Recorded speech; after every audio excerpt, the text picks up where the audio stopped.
அப்படி இதில் என்ன இருக்குன்னு இதை 3,98,000க்கு விற்கிறானுங்க. பணக்காரங்களாக இருந்தாலே முட்டா பசங்களாக தான் இருப்பானுங்க போல.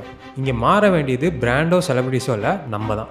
என்ன ரீசெண்டாக தாய்லாந்து போயிருந்தேன். அங்கே பேங்காக்லேயே லக்ஸரியஸ் மால்னு சொல்லப்படுற இந்த ஐகான் சிஎம்ல ஜிபியூவில் ஏகே போட்டிருப்பார்ல, அந்த ட்ரெஸ்ஸை பார்த்தேன். சரின்னு வீடியோ எடுத்து வச்சுக்கிட்டேன். பட் அப்போ நான் உள்ளே போய் ரேட்லாம் எவ்வளோன்னு செக் பண்ணல. சரி இப்போ இதோட ரேட் என்னென்னு ஆன்லைனில் செக் பண்ணி பார்த்தா 3,98,000 போட்டிருக்கான்.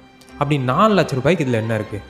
இதை அப்படியே ஜெமினை கிட்ட கேட்டேன். அவனும் இந்த ட்ரெஸ்லாம் 100% பியூர் சில்கில் செய்கிறானுங்க, இதெல்லாம் ஹேண்ட் ஆன் ஆர்ட்டு, அப்புறம் இதை பண்ணுறதுக்கு ஹார்ட் ஒர்க் அண்ட் கிரியேட்டிவிட்டிலாம் வேணும்னு சொல்லி என்னென்னமோ முட்டு கொடுத்தான். பட் கடைசியில் இதில் லார்ஜ் பர்சன்டேஜ் ஆஃப் மணி வந்து ப்ரெஸ்டீஜ் டேக்ஸில் போகுதுன்னு உளறிட்டான். அது என்னடா ப்ரெஸ்டீஜ் டேக்ஸு புதுசாக இருக்கேன்னு அதையும் இவன்கிட்டே கேட்டேன். அப்போ தான் இவன் சொல்கிறான், இந்த மாதிரி பிராண்ட்ஸே இன்டென்ஷனாக அவங்களோட ப்ராடக்ட் ப்ரைஸை ரொம்ப அதிகமாக வச்சு சேல் பண்ணுவாங்க.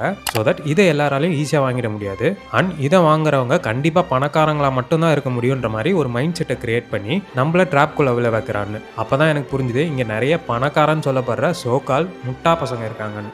இந்த மாதிரி இந்த ஒரு பிராண்ட் தான் பண்ணுறாங்களான்னு கேட்டிங்கன்னா இல்லை, இந்த மாதிரி இன்னும் ஏகப்பட்ட பிராண்ட் நம்மளை முட்டாளாக்கிட்டு தான் வராங்க.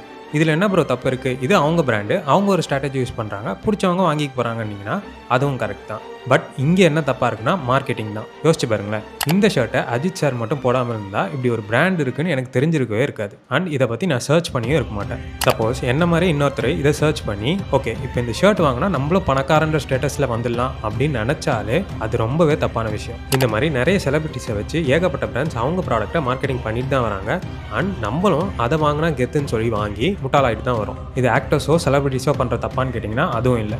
அவங்க ஜஸ்ட் ஆக்டர்ஸ், அவங்களுக்கு கொடுத்த காஸ்டியூமை அவங்க போட்டு நடிக்கிறாங்க. ஸோ இங்கே மாற வேண்டியது மார்க்கெட்டிங் பண்ணுற பிராண்டோ இல்லை அதை மார்க்கெட் பண்ணுற செலிபிரிட்டிஸோ இல்லை, அதை பிளைண்டாக நம்புற நம்மள மாதிரி ஆட்கள் தான். இதை பற்றி உங்கள் கருத்து என்னன்னு கமெண்ட் செக்ஷனில் சொல்லியிருப்பாங்க. இனிமேலாச்சும் மாற ட்ரை பண்ணலாம்.